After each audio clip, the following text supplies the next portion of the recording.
Hello, this is Creed Shepard with Enduring Puberty Press. It's a uh, somewhat aspiring literary and visual art press that specializes in correspondence and mail art.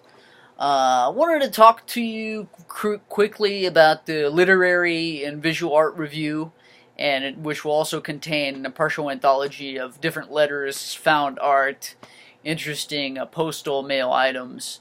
And I'm going to pretend not to be a Luddite and say, just, donate. You can donate on that button. You can click that donate button, or we would prefer it if you use the old snail mail and write us, whether you want to order an advance copy and available per any degree of donation from free to $100.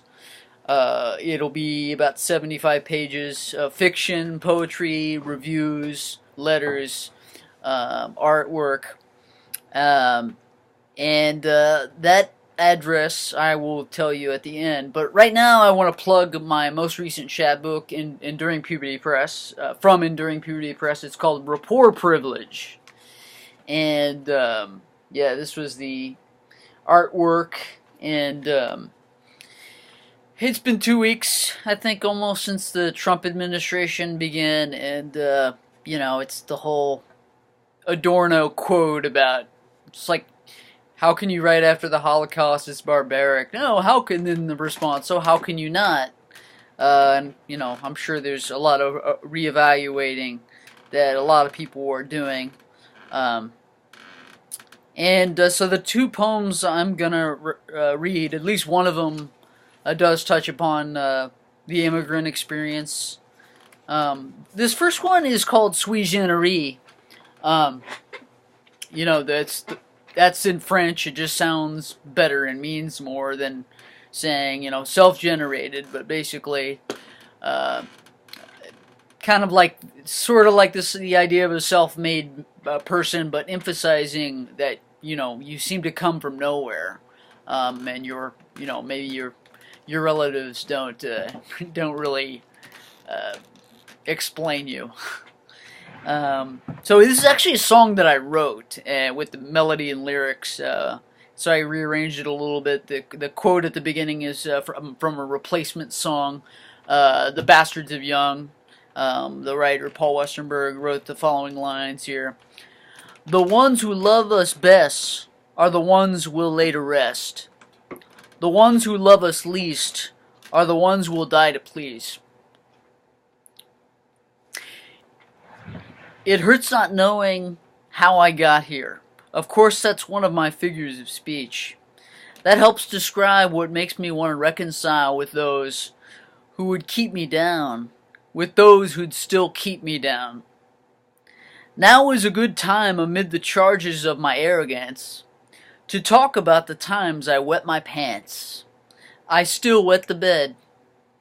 I'll never be smarter. I'll never be stronger than now. This is where the reverb is laid on thick. And while I learn to love you better than average, inside this embodied mind, secrets are kept, even from me. Writing poetry exposes radical subjectivity. Radical subjectivity. Radical subjectivity. Radical subjectivity. And the euphoric effects of an enthused but threatened freedom. Freedom, oh freedom. There is sorrow knowing that we rely on those who don't love us. We depend on some who don't love us. We need many who do not know us. The sorrow knowing that what's wrong with the system is above our pay grade. What's wrong with the system is above our pay grade. What's wrong with the system is above our pay grade.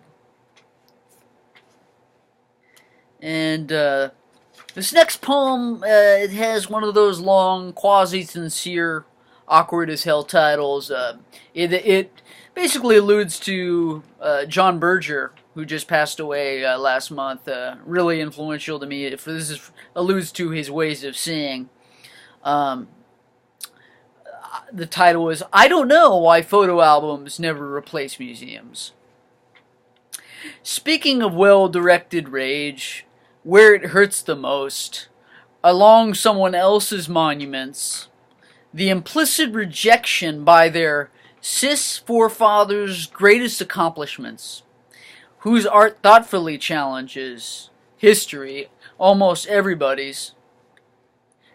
But his legs keep on as if driven, yet he will not stop for this installation, art, supposing no one needs a witness. He doesn't remember when great Grandpa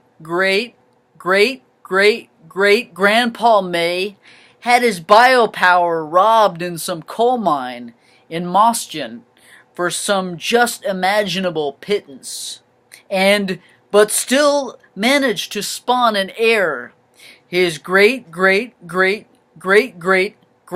May.